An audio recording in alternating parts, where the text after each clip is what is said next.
The church clock had 3 more slow, ceremonial ticks before the pastor was due to ask the question that would change my life forever. Every face in the pews was lit by expectation. Soft smiles, damp eyes, phones held like talismans. White lilies leaned toward the aisle as if eavesdropping. My father's hand was like a stone in mine. Hudson's thumb found mine back and squeezed, steady as a promise.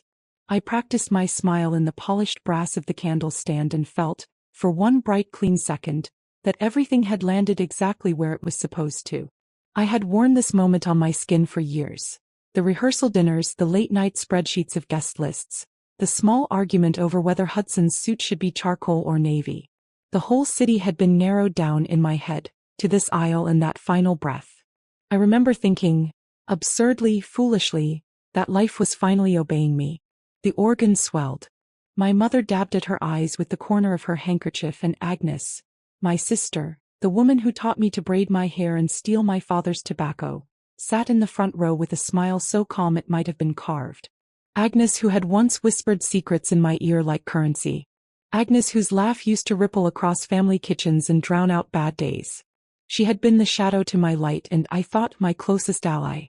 Hudson's jaw looked chiseled enough to hold up a city. He caught my eye and mouthed, "You look beautiful," like a line from every movie I'd ever loved. Behind him, the best men shuffled. The florist adjusted a boutonniere with trembling fingers, and a little rustle moved through the assembled relatives. The quiet, expectant hum of a crowd leaning forward to witness a joy they believed in. Then Agnes stood. Her movement split me into 1,000 tiny, indecipherable parts. It wasn't the standing that made the air go thin. It was the way she moved, like someone who had practiced calm until it became cruelty. She stepped out into the aisle as though she belonged there more than I did, and when she smiled at me, it was the smile of someone who knows the exact weight of what she's about to drop.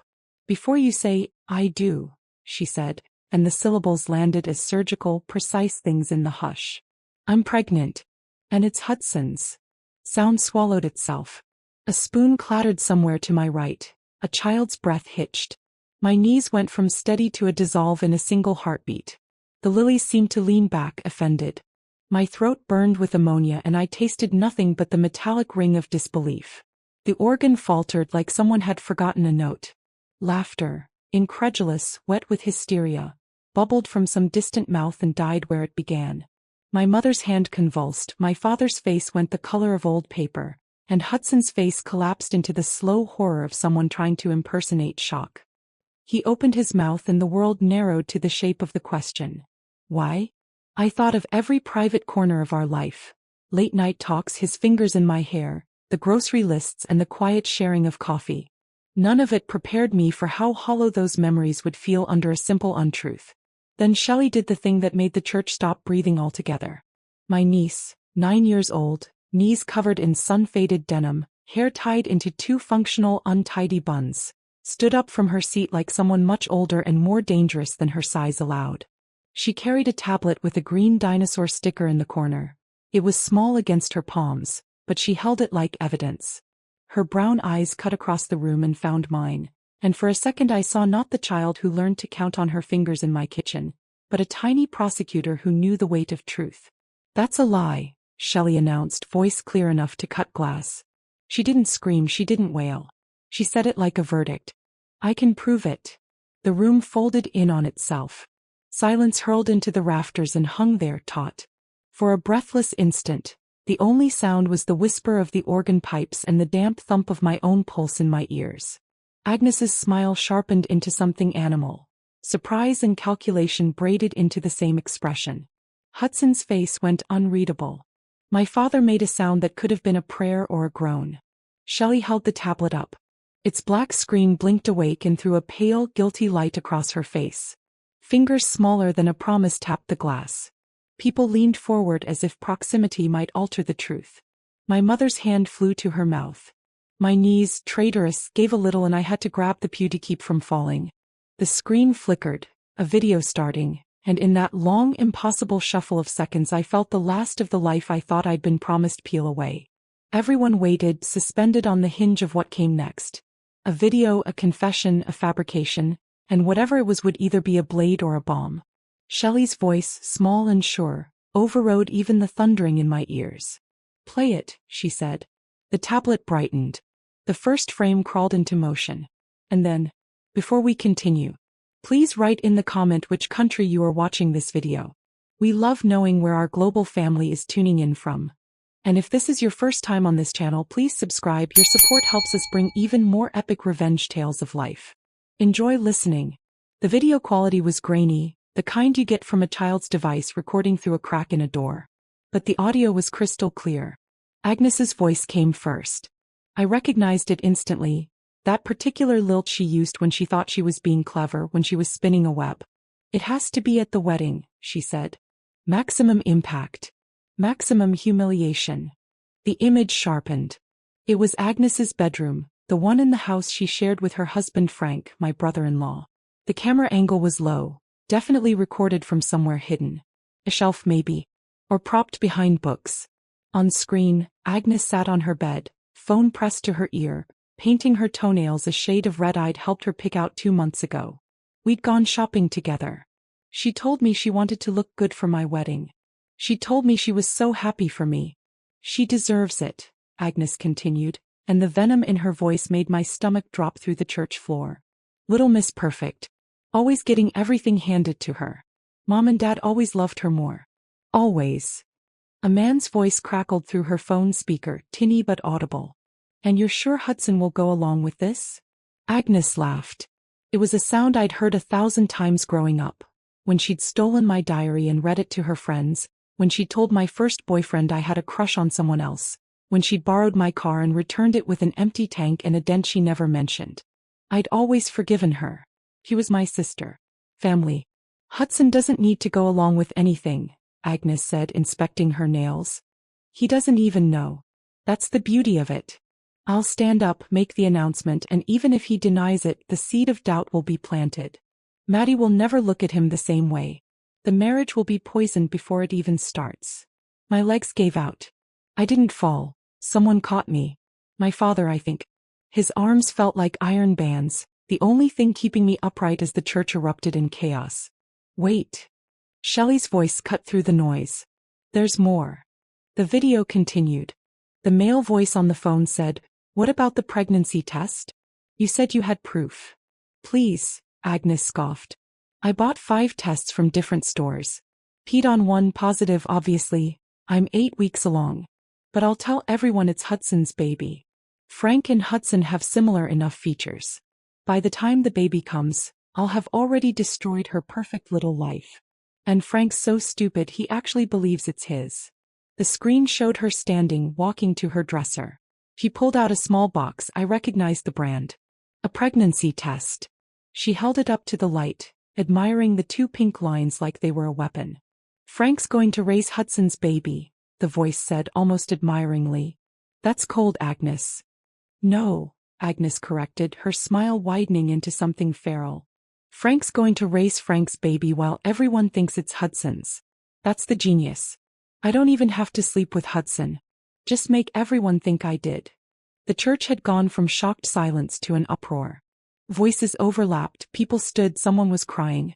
I heard my mother say my sister's name like a curse. I heard Hudson shouting, "I never touched her. I swear to God, Mattie, I never."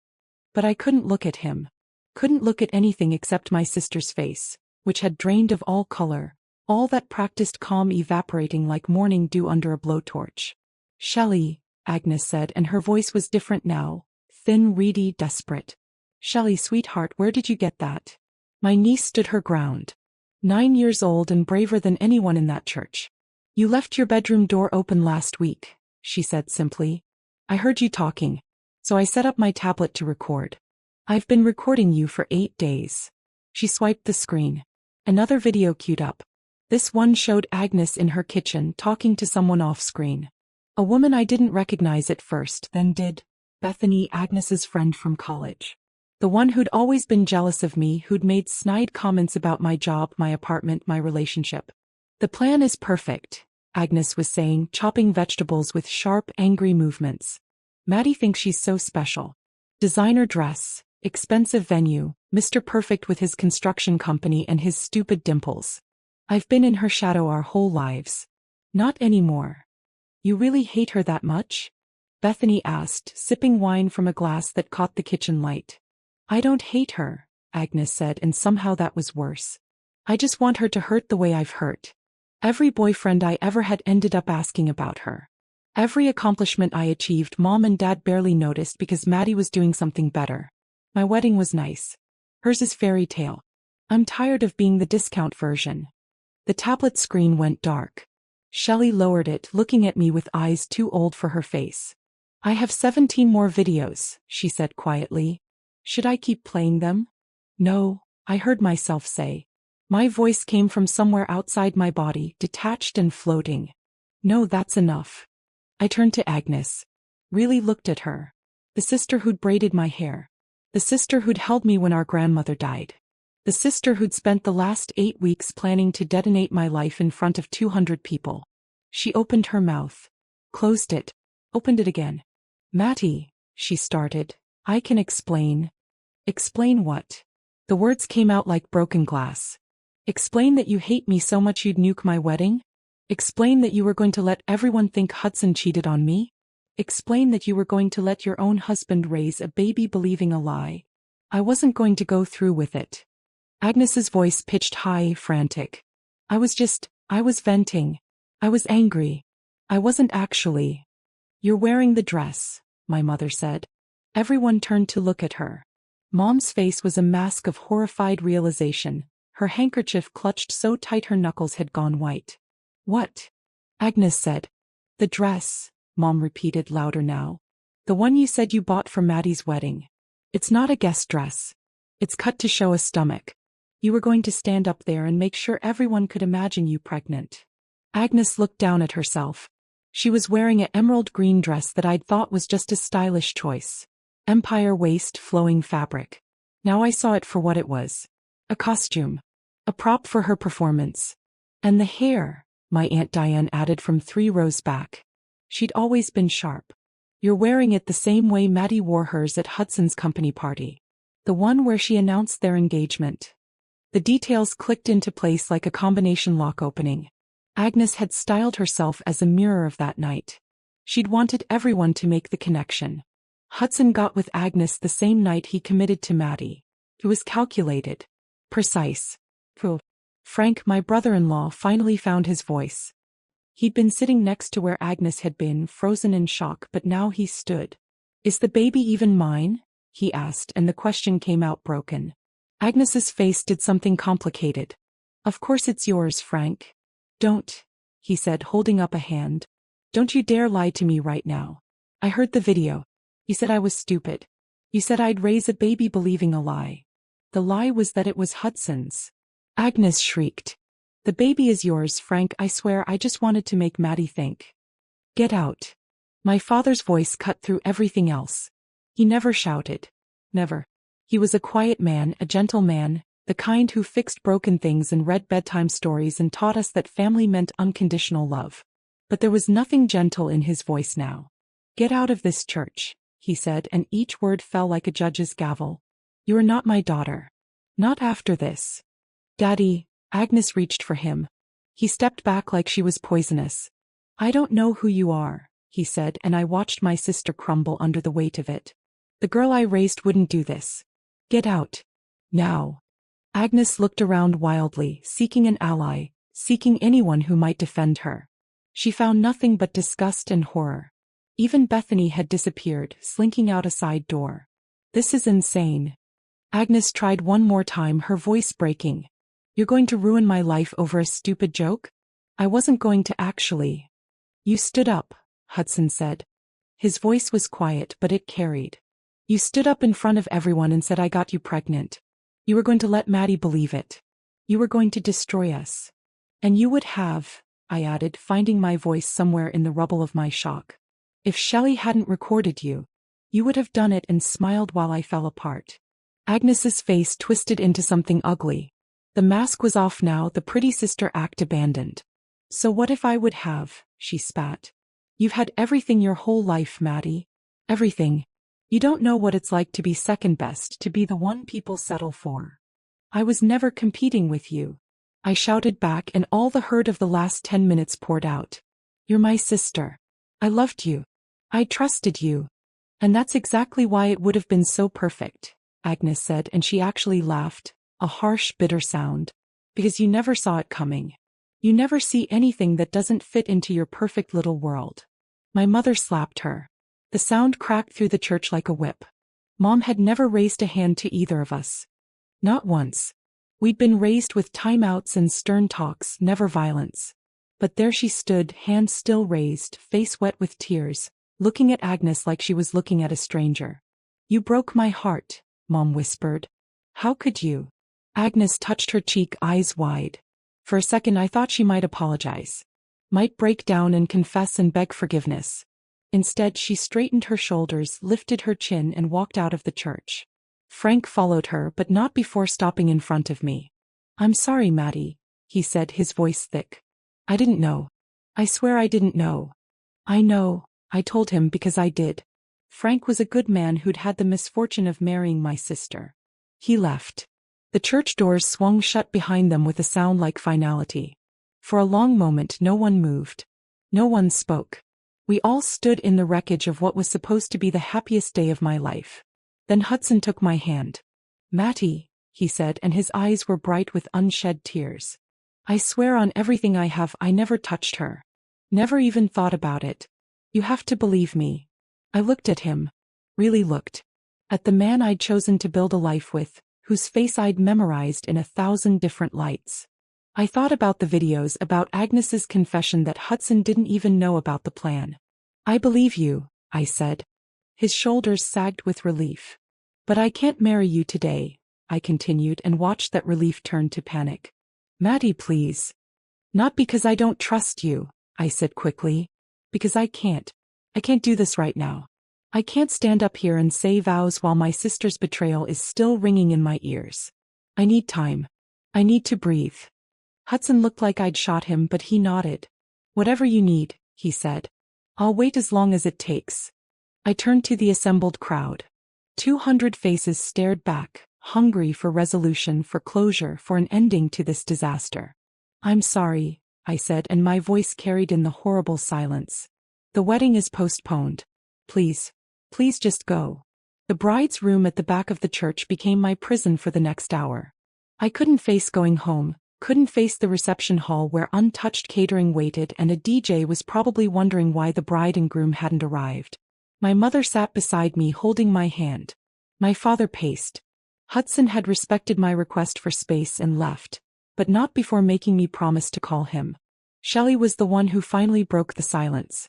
Are you mad at me? She asked, standing in the doorway with her tablet still clutched to her chest. Mad at you? I looked at my niece through the blur of tears I'd been fighting. Shelly, you saved me. Mom's going to hate me, she said matter-of-factly.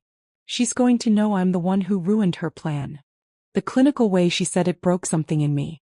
I held out my arms and she came running, this little girl who'd been forced to grow up too fast, who'd seen her mother's cruelty and chosen to stop it. Your mom doesn't get to hate you, I said fiercely, holding her tight. And if she tries, you have a whole family who's going to protect you. Can I live with you? The question was small, muffled against my shoulder. I looked at my parents. Mom's face crumpled. Dad's jaw set in a hard line. We'll figure something out, Dad said. Frank's a good man. He'll make sure you're safe. But yes, if you need to, you can stay with any of us. Shelly nodded against my dress and I felt her shoulders shake with silent sobs. My phone buzzed. Then again. And again. In the space of 30 seconds, it went from occasional vibration to constant rattling. It's online, my cousin Trevor said, appearing in the doorway. He was 23, perpetually glued to his phone, and looked simultaneously horrified and grimly satisfied. Someone recorded the whole thing and posted it. It's everywhere. Define everywhere, I said weakly. TikTok, Twitter, Instagram, Facebook. The video of Shelly playing the recording and Agnes's face when she got caught is going viral. Like viral. 3 million views in the last hour. I should have felt violated. Exposed. Instead, I felt a strange sort of numbness. What did it matter who saw? The worst had already happened. There's more, Trevor continued, scrolling on his phone. People are finding Agnes's social media. They're tearing her apart in the comments. And someone found Bethany's accounts too. They're connected through photos. People are calling them out. Trevor, Mom said sharply. Tow's not the time. Actually, I said slowly, maybe it is. Everyone looked at me. An idea was forming. A terrible, ruthless, perfectly calculated idea. Agnes had wanted to humiliate me in public in front of everyone.